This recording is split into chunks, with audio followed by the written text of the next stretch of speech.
Good day to all of our colleagues. We are transmitting live from San Diego, California, from the studios of KPBS on the campus of San Diego State University. Greetings to our participants in Mexico, Panama, Costa Rica, Venezuela, Colombia, Paraguay, Peru, Brazil, and Argentina. We would like to thank once again Telecomunicaciones de Mexico y Panamsat for their satellite linkage services, which allow us to reach all of you through the wonders of telecommunications. Welcome to the program International Joint Ventures and Technology as Strategic Resources. This is the first video conference of our new series, Strategic Resource Management. I'm Dr. Frank Medeiros, your moderator for this program. At San Diego State University, I serve as Executive Director of Telecommunications and Program Development, and also teach in the Management Department. For those of you intending to qualify for a certificate or diploma in this series, please plan on attending all sessions.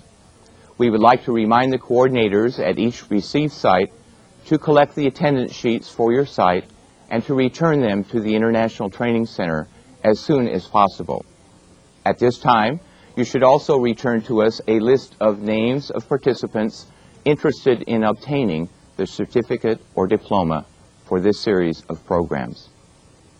This program is composed of 2 presentation modules and 2 question and answer sessions.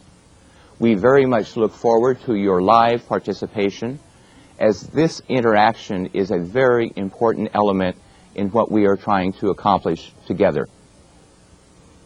The so-called globalization of the world economy is removing traditional barriers between nations to encourage investment and trade, thus opening new and exciting opportunities for all parties involved.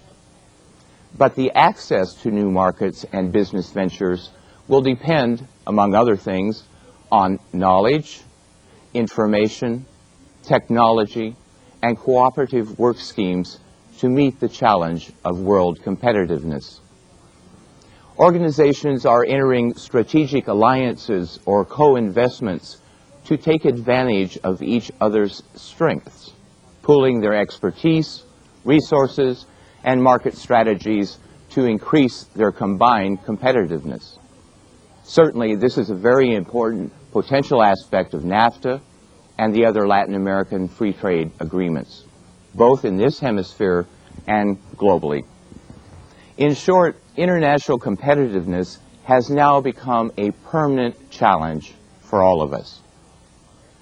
It is my pleasure to present to you now our expert speakers for this session, Mr. Stanley Schultz and Mr. George Gonzalez. Welcome to both of you.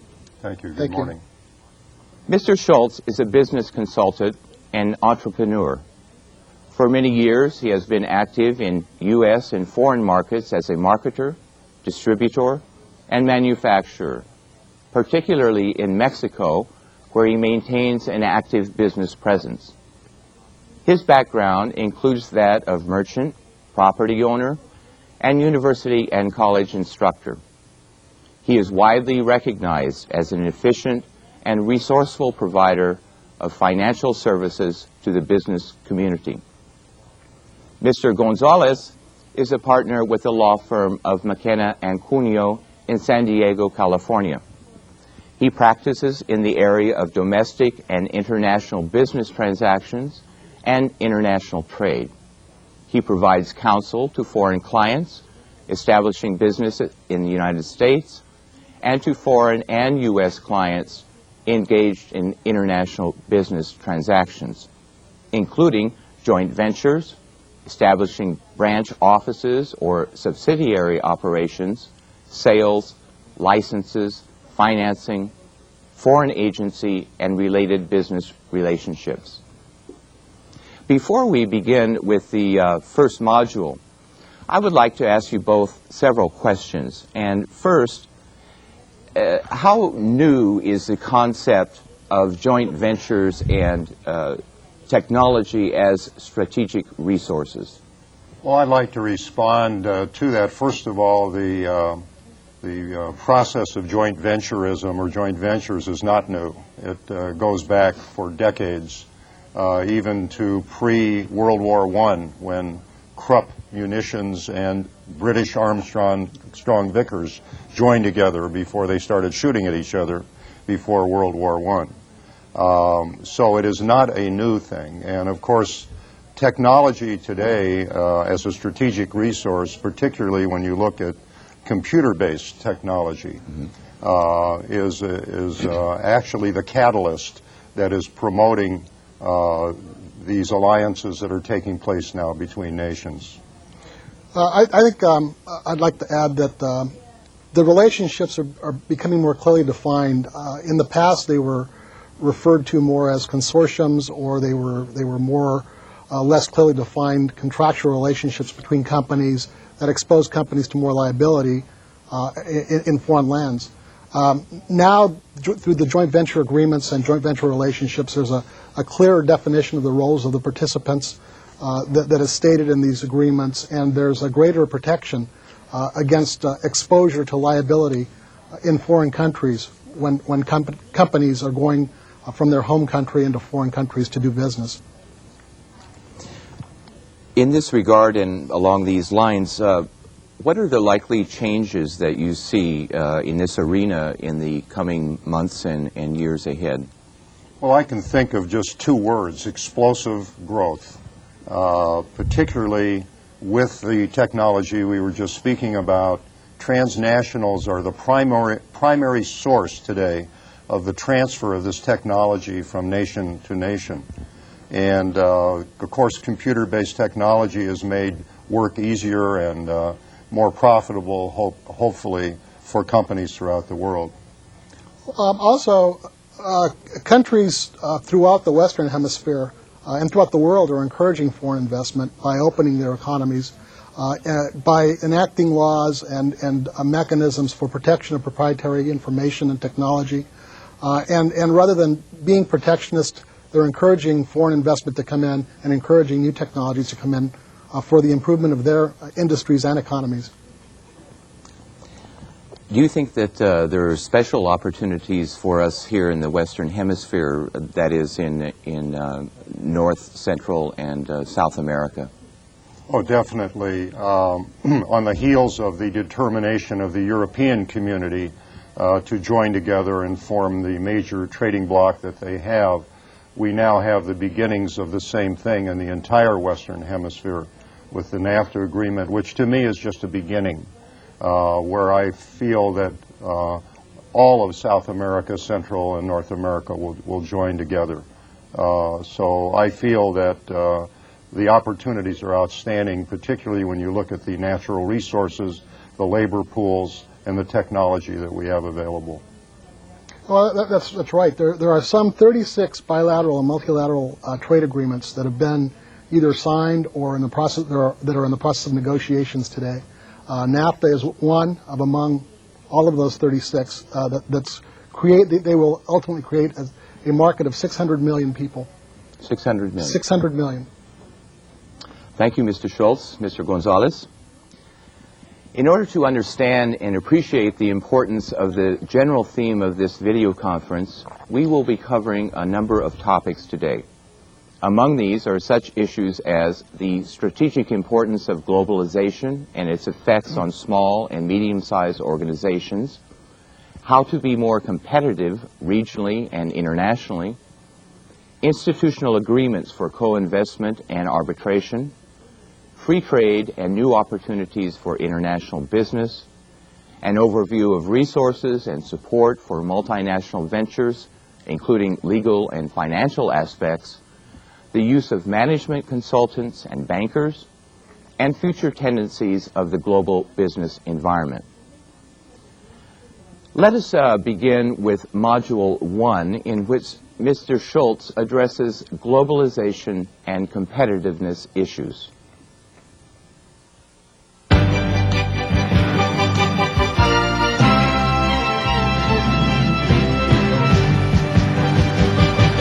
Good morning. I am pleased to have the opportunity to speak to you today. I have selected two main topics. First, that of globalization itself, by definition, and its effect on large, medium, and small business organizations, where I will try to encompass regional interactions, trade, investment, and technology, leaving the topic of laws and governmental agreements to my fellow speaker, Mr. Gonzalez. Secondly, I will speak on how to become more competitive regionally and internationally as a product service organization or as a professional service provider, looking at trends and the future outlook of the global business environment. Let us begin by defining globalization. To do so, we must understand global economic integration. The globalization of our daily lives is evident everywhere, from the products we buy and use to the attention paid to exchange rate movements in the morning newspaper. Globalization is not simply a matter of increased trade. We see it also in the worldwide markets for currencies and credit, in the pattern of production, and in the flow of information and technology. At the dawn of the Industrial Revolution, new ideas took decades to filter even across Europe. Now they spread around the world at the speed of light. Economist Joseph Schumpeter viewed economic growth as a process of creative destruction, with new technologies and products constantly replacing the old and outmoded. Today, as such changes come more quickly than ever, we hear calls for protectionism and economic nationalism. History shows that it would be wrong to heed those calls. Globalization and rapid economic advance are linked. Global integration is the best way for all countries, rich and poor, large and small, to become wealthier together. To minimize conflicts in the future, we should aim to create a world in which people are free to buy what they want, live and work where they choose, and invest and produce where conditions seem most propitious. There should be unlimited freedom for individuals to trade within and across national borders, widespread international division of labor, and worldwide economic interdependence. Would-be traders should encounter no restrictions or barriers to trade, enacted out of a misguided belief in economic nationalism and the supposed advantages of economic self-sufficiency. Friendships among individuals living in different parts of the world would then be reinforced daily through the benefits they reap from buying and selling with one another. Thus, a sound basis for peaceful international relations would be encouraged. With regards to global regionalism, only a global regionalism that ignores national boundaries makes sense. Local communities will automatically develop natural partners, sometimes close geographically, sometimes remote. Through these pairings, alert regions with global views and aspirations will develop and prosper the same way that alert companies with a global perspective are already prospering. For example, Southern California can flourish through its ties with Mexico, Central and South America, not so much through its ties with Washington, D.C., New York, or Chicago. Similarly, Mexico, Central, and South American countries can prosper through their ties with each other and with the United States. The role of governments in a borderless world, as I see it, is to represent and protect the interests of its people, not of its companies or its industries. It should let in the light and then allow its people to make its own choices. Globalization requires the personal transformation of managers and, as a result, the complete transformation of a company. That is the real issue posed by global markets. Nothing less than a new kind of corporation. A truly global orientation makes new demands on strategy, organizational behavior, and organizational structure. It is easy to assess competitive conditions and to decide to make the leap to transnational status. I think it is becoming clear that, in many cases, a decisive move, as in a cross-border merger or acquisition, is the best way to start on the road to global status.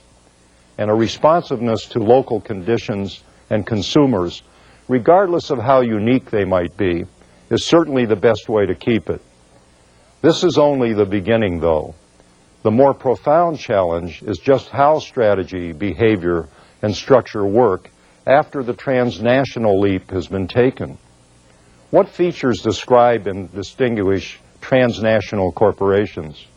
How do companies move beyond traditional international and multinational models to adopt genuinely transnational strategies in which global efficiencies and responsiveness to local conditions complement rather than contradict each other? In turning the world upside down in search of competitive advantage, globalization turns the familiar world of the company upside down as well. The outline of the new corporation may appear dim initially, but it can be brought into sharper focus by looking first at the nature of the strategy dictated by globalization. In the past decade, global strategy has moved to the forefront of managerial consciousness. Globalization, many managers will now concede, is an imperative. Localization is its corollary. But to many managers, globalization is merely a slogan. Even when it is well understood, it is a broad concept.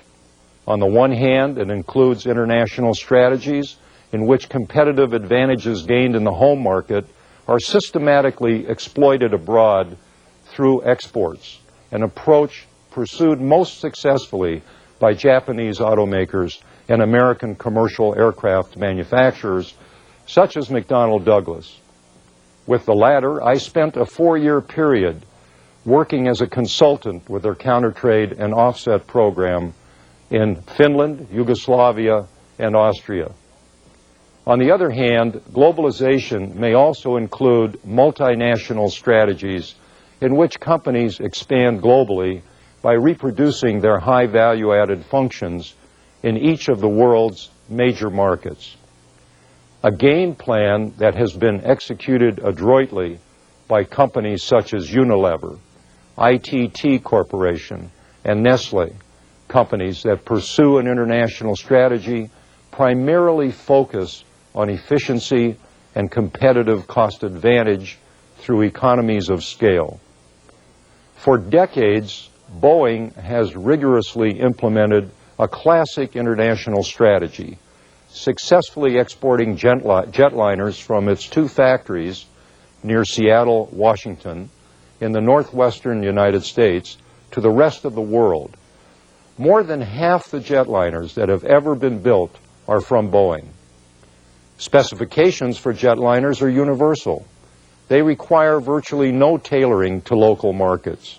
And because the cost of entering the industry are so high, foreign countries lacking their own aerospace companies have never erected special barriers to the import of commercial aircraft. Building on the security of its enormous American market and enjoying the huge economies of scale that went with dominating the world market for jetliners, Boeing had little incentive until recently to do other than it did: build more airliners faster and at a lower cost than its chief rival, McDonnell Douglas, and export them to the world. Multinational companies, in contrast, are primarily interested in attracting customers to their high value-added products by developing a competitive response to local market conditions. Global food companies, such as Nestle, have traditionally pursued multinational strategies, primarily because food preferences are decidedly local. Historically, such companies have been willing to sacrifice the advantages of global scale by locating as many elements of the value-added chain as are necessary in foreign countries to satisfy local tastes and to market their products. Nestle, for example, operates nearly 400 factories on 5 continents and does 98% of its business outside its home country of Switzerland. Unilever, another company that is highly responsive to local tastes, makes more than 200 different formulations of margarine in highly segmented markets around the world. What such companies lack in efficiencies of global scale in manufacturing, they make up in their well-honed responsiveness in thousands of local markets. Each of these two familiar strategies embraces half the global-local equation. The international, emphasizing global scale, and the multinational, emphasizing local response. But neither strategy brings them together and fuses them in a seamless and multidimensional competitive approach. Transnational strategies seek to blend into a synchronous whole the concept of global scale efficiencies and market responsiveness. It is not a simple matter of allocating some resources globally and others locally, but of leveraging the interrelationships across the two axes of transnational operation while focusing managerial attention on those distinctive skills or core competencies, as they are labeled in the business journals, that are needed to gain and sustain a competitive advantage. Thus, the three essential elements of such a strategy are: 1, lines of business; 2, customer-oriented business unit relationships; and 3, the corporate-driven coordination and exploitation of the core competencies. Let's discuss lines of business. Lines of business define the market segment being served, whether it is instant coffee, airliners, mainframe computers, consumer electronics, or pharmaceuticals, which in turn defines competitors, market share dynamics, and cost positions. A global analysis of the competition, market shares, and relative costs defines the requirements of scale. In most cases, a global scale, strong market shares, and low relative costs reinforce and complement each other to create powerful corporate strategies. Now let's address customer-oriented business unit relationships. These relationships are usually coordinated on a local scale. They include coordinated sales activities for common customers, coordinated advertising purchases, the use of a common corporate identity to relate one line of business to another in the customer's mind, and the coordinated use of common logistics, such as distribution centers, transportation suppliers, joint billing, and receivables management. The corporate-driven coordination and exploitation of core competencies is carried out on a global scale. Core competencies are the business functions and technologies that are essential to the competitive survival of the enterprise. They are often embodied in research and development and manufacturing organizations, but can also include financial functions, personnel, information technology, and other functions. Invariably, core competencies are represented in the primary products and services that are delivered to customers. Often, they describe essential strategic elements that differentiate the corporation from its competitors. Leveraging these global and local interrelationships means thinking not just in two strategic dimensions, but in three. Lines of business represent scale, core competencies, skills, and global presence, scope. Thus, the three dimensions of a transnational corporate strategy can be conceptualized as a cube, as Henry Wendt illustrated in his book, Global Embrace. The cube looks like this.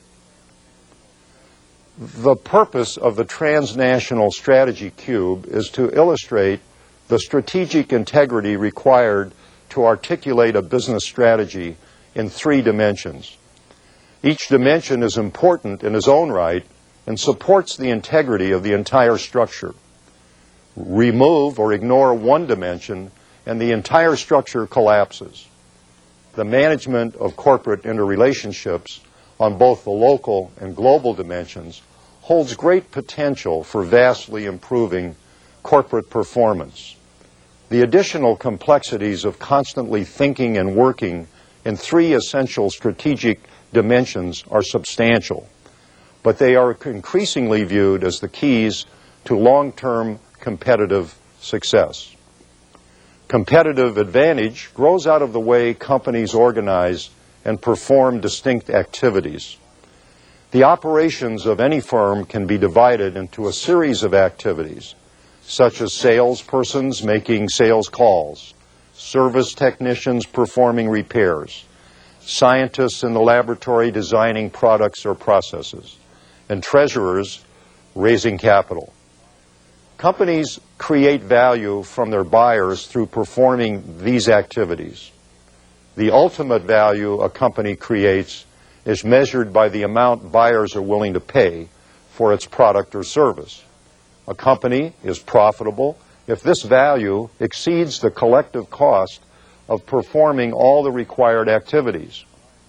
To gain competitive advantage over its rivals, a company must either provide comparable buyer value, but perform activities more efficiently than its competitors, or perform activities in a unique way that creates greater buyer value and commands a premium price differentiation.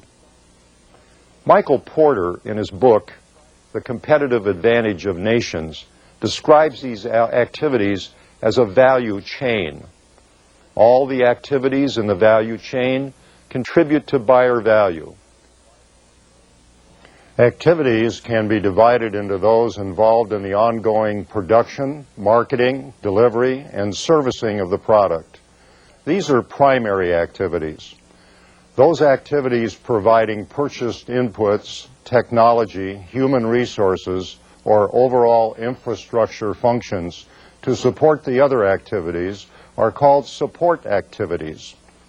Every activity employs purchased inputs, human resources, some combination of technologies, and draws on company infrastructure such as general management and finance. Let's now talk about the now popular and quite efficient management approach called TQM, or Total Quality Management, and how it can assist a company to become more competitive regionally and internationally. Bill Creech, in his book, The 5 Pillars of TQM, states that a TQM program must meet 4 criteria if it is to succeed.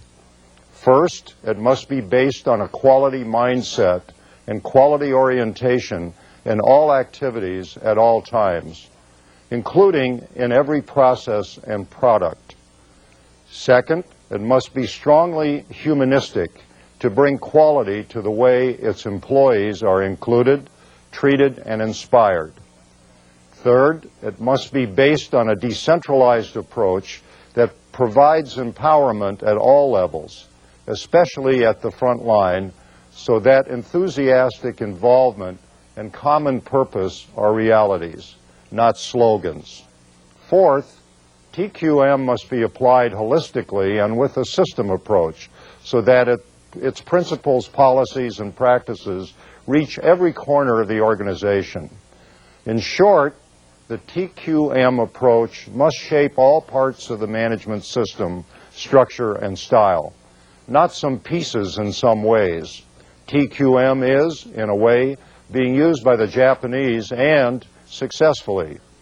They didn't invent TQM, but they are very good at it.